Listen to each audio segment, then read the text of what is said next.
right, let's hit the field. All right. Just wanted to talk, that's all. It was Game 11 of 162, and so far this season, things have lined up pretty well for the Yankees. Today, Nestor Cortez was making his third start of the season, and the Yankees offense was trying to stay hot. My recap, your reactions coming up next. This is NYY Recaps. Welcome to Yankee Stadium. New York City. Just when they thought I was out, they pull me back in. All right. How's it going, everybody? Welcome back. All smiles tonight. And the Yankees win again. And if you can see me and you can see the big smile on my face, that means congratulations, you were not blinded by the solar eclipse this afternoon. If you didn't happen to lose your sight, you can watch the highlights here. But if you did, you can catch the podcast on all podcast platforms. I'll tell you what. These 6 o'clock games feel like I have the whole night off. Feel like I have the whole rest of the night to watch Curb Your Enthusiasm, the series finale last night. It is 8:10 p.m., and we've already finished off a baseball game, a night game. That is crazy to me, but I'm loving it. So let's take a look at the highlights. Obviously, very good night for the Yankees. They win in convincing fashion, and they were impressive on both sides of the ball. Nestor Cortez was excellent. He was efficient. He gave the bullpen a much-needed break. Anthony Volpe continues to absolutely rake at the plate and play Gold Glove caliber defense once again. I'd venture to say that last year, even though he won a Gold Glove, if you asked the average Yankees fan, they would have said, yeah, he's a pretty good shortstop. But they wouldn't have said that he jumped off the TV screen with his defense. But this year, he absolutely does. And so far, he is playing at an MVP level. I'm loving what I'm seeing from Anthony Volpe. Juan Soto also playing at an MVP level, 3-run home run tonight. His first one in pinstripes at Yankee Stadium. Verdugo got it going offensively. He switched up the chain, switched up the way he was wearing his uniform. And yeah, I'm loving what we're seeing tonight from this Yankees team. And as Michael Kay likes to say, you can't take these wins away. These wins are in the bank. And the longer this hot streak continues, the better position the Yankees are going to put themselves in come playoff time. So, interesting game tonight for a number of reasons. Obviously, the continued progression of Nestor Cortez, who gave up crooked numbers in the early parts of each of his first 2 starts, but tonight just phenomenal. And on the Marlins side, they had Jesus Luzardo, who is someone the Yankees have been connected with in trade rumors. And he got lit up like a Christmas tree. Yankees were all over him tonight. Take a look at the home run right here from Volpe. This was a down and in hanging slider. He hits it out of the ballpark. We'll show it in the hype reel in a minute. But and then Soto just tattooed one. So if you were in the ballpark tonight, this was a pretty good one to see in person. I know a lot of people listen to this game or listen to this podcast in the subway on the ride home. I've heard from a few people. But, yeah, great display from the Yankees offense.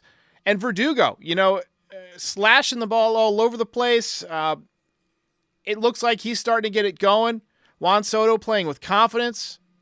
Judge, pretty much one of the only guys not invited to the party, 0 for 4 tonight, hitting 175 on the season.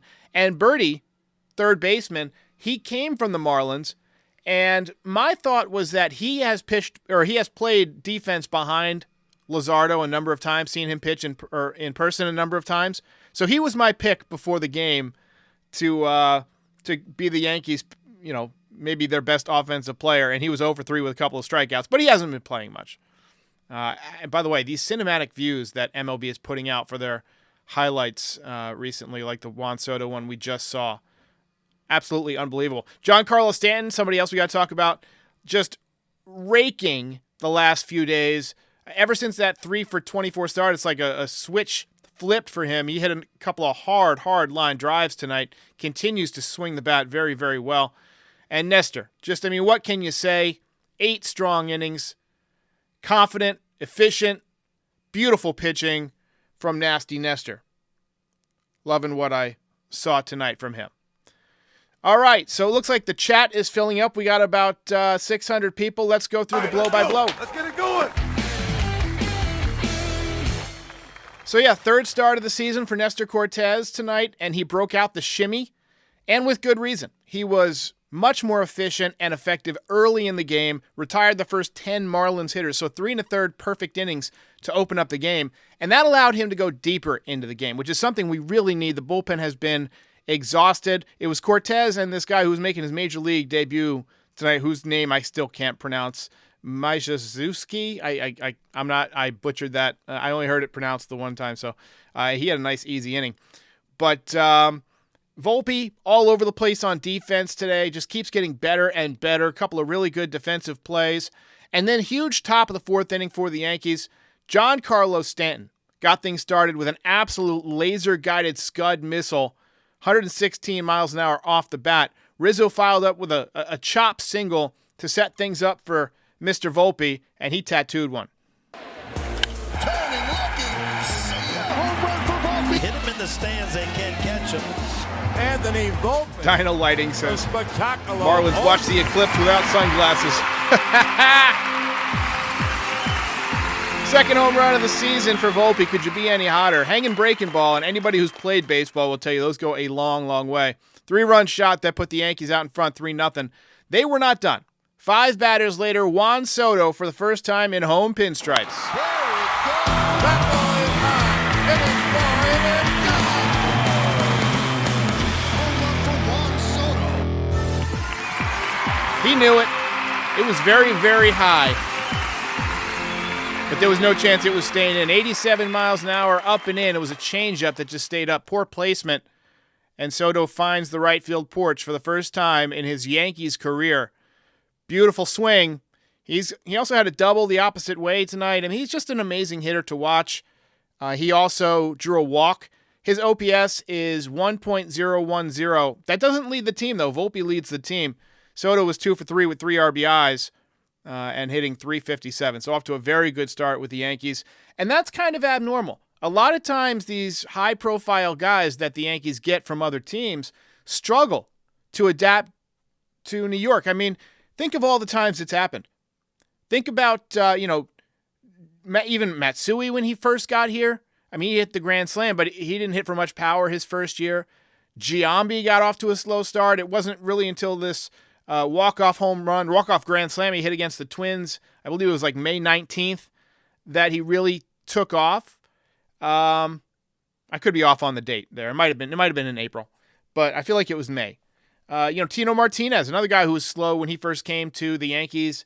Giancarlo Stanton had a great first start, in Toronto, hit a couple of home runs, but then struck out 5 times in his first game at Yankee Stadium. So it's not uncommon for guys to struggle when they first get here. And yes, pay that man his money. Pay that man his money. Verdugo singled in the 7th run for the Yankees. He had a good game tonight. He was 3 for 3 with a run scored and a walk. He raised his average up to 211.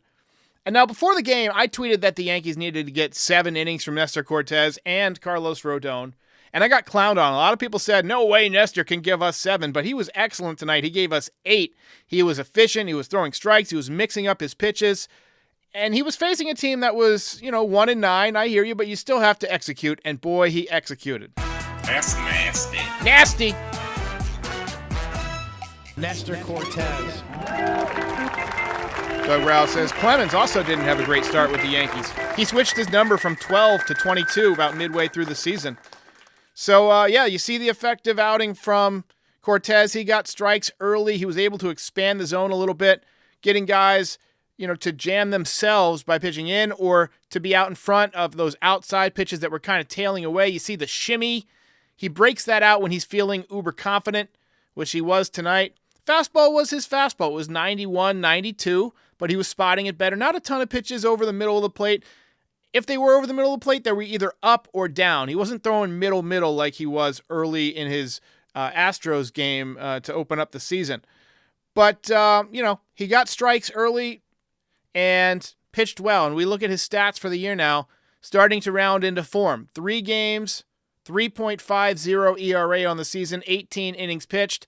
and whip is 1.06. Whip is a number I like to look at a lot in stats because it tells you, it stands for walks and hits per innings pitched. It basically tells you how many base runners you're allowing. And I like guys who don't allow a lot of base runners. That means you're difficult to get, to hit. You throw strikes. It's like the old Moneyball principle. What's the basic thing that is trying, to be accomplished? The hitter is trying to get on base. The pitcher is trying to get him out. If you have a good whip, that means you're getting the hitter out a lot, and if your whip gets up around 1.2, 1.3, I start to worry. But I like those guys who hover around 1. You can live with 1 base runner an inning. So nice job tonight from Nasty Nestor. Final line again, 8 innings, 2 hits, no runs, no walks, 6 strikeouts. So Yankees hang on to win, going away 7-0. Ball game over. Yankees win. Yankees win.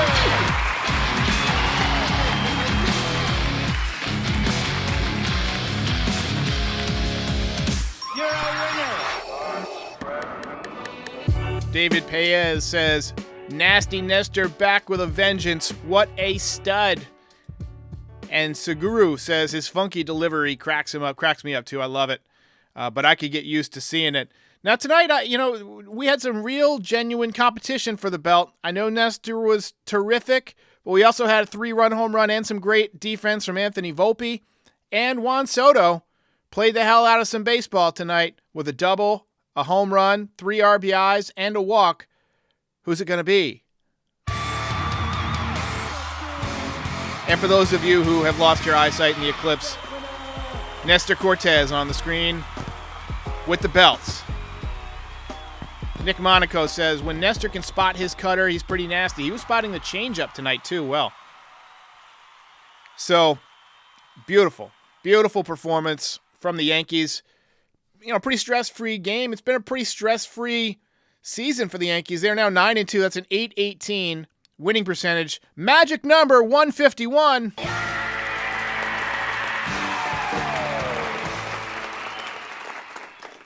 Red Sox in second place at 7-3. They're a game and a half back. Orioles at 5-4. They're 3 games back. Rays 5-5. They're 3.5 back. And the Blue Jays pulling up the rear at 4-6. Guardians off to a good start. They're the Yankees' best competition for top record in the league right now. They are 8-2. But they have lost Shane Bieber, who was going to be one of the big trade deadline names out there. And he's done for the year. He's having Tommy John surgery. And he might be done for most of next year, too. When you have that surgery, it really takes 2 years before you can come back. He's 28 years old, and now he's not going to get that big payday, and he's going to be 30 when he comes back. But, he might be one of those guys who gets a contract despite being, recovery or being in recovery for Tommy John surgery. Yankees have done that before with John Lieber, I believe. And we've seen it happen with a few other guys. But, maybe something to keep your eyes on.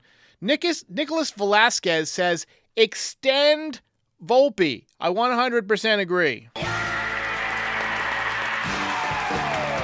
We see a lot of teams extending their young players right now. So let's go ahead and put Volpe's stats on the screen too, because he's off to a great start. We can take a look at some of his numbers here. Hang on just a second, and I can pull them up. Should be up. Let's see. And here we go. All right, so he is hitting .417 on the young season with 2 home runs and 6 RBIs. We see the great D today, laying out to get a ball. We see him stabbing one to his arm side on a short hop and getting up and making a quick throw. So looking good on defense. Obviously, the home run. The line drives have been there. He's stronger. The power is still there. Kid's a stud. Now, we saw Bobby Witt Jr. have a really great second season with the Kansas City Royals. I'm going to look up his numbers real quick because he just got a massive contract. And to me, he's a comp for Anthony Volpe. So Bobby Witt Jr. is 23 years old. And in his first season with the Royals, he hit .254 with a .294 on-base percentage, struck out 135 times, hit 20 home runs. And, he was okay. He was pretty good. 722 OPS, but, didn't light the world on fire. But last year, amazing year. 276, 30 home runs. He stole 49 bases, and he got a big contract. He's off to a great start this year. I can see Volpe having the same kind of trajectory here, where he, gets off to such a good start that you extend him. Now, people have argued with me on this. They say, well, there's no reason to sign him now because he wants to stay here. Just wait till he's a free agent. He'll want to come back. Well, the idea is to buy out his arbitration years and give your team a little bit more financial flexibility over the next several years so you can go out and get some guys. Lock up some of these young players. Anthony Volpe, primary among them.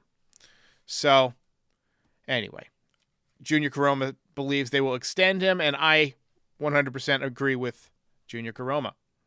CM says, too bad we didn't trade Spencer Jones for Luzardo.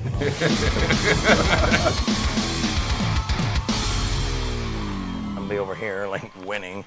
Yankees win that non-trade. Douglas Rao says, Volpe making him look smart for holding on to him in 2 of his fantasy leagues through all of last season and the low 200 batting average. Do you get defensive points in fantasy baseball? I haven't played in a long time. Probably since before I started this channel, back 2018, maybe was the last time I did a fantasy baseball league, where I really paid attention. I might have signed up for one and then lost interest after a month. But now that I'm doing the games and the recaps and the morning voicemail shows, by the way, call into the morning voicemail show.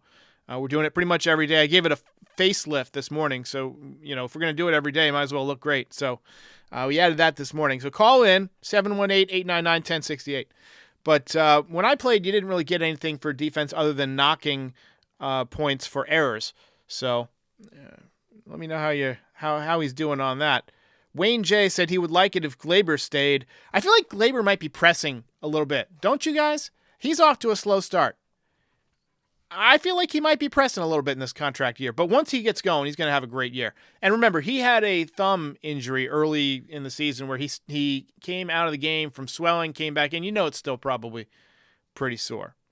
So Lucas DeTorres says, man, I regret benching Torres in my fantasy league this week. He must be the stupidest son of a bitch alive. Nice. So, anyway. Erik C. says, he says that it's not Cashman's style to re-sign players. Almost let Jeter walk. Yeah, Cashman famously had a war with Jeter over his contract, but it was when Jeter hit free agency. Volpe being extended is a different story. The Yankees have extended players before. Hasn't always worked out. They did it with Aaron Hicks. They did it with Luis Severino, and in both instances, it did not work out. So, anyway. Kenyon Tadlock says, Judge and Soto hot at the same time will change his life. I can't wait to see that. I agree with you. That's going to be fun. It's coming. Grungel Glummer says, I assume they will wait until the offseason to try and extend Volpe if the luxury tax is affected.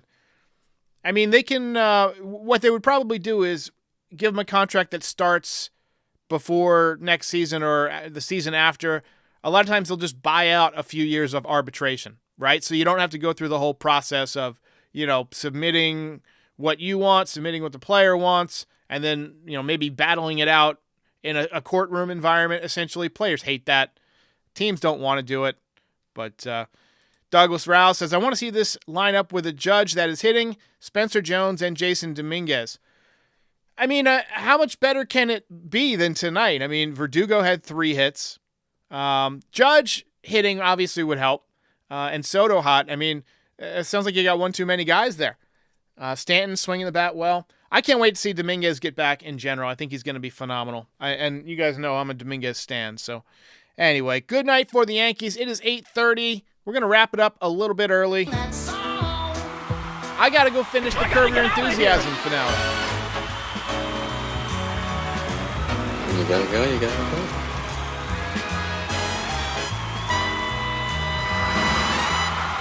Rick Diaz says Stanton is hitting lasers that could break bones. No joke.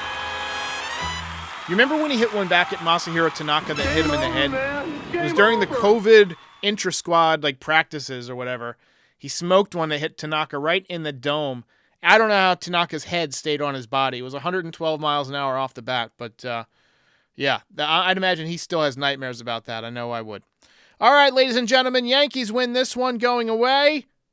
I'll see you next time.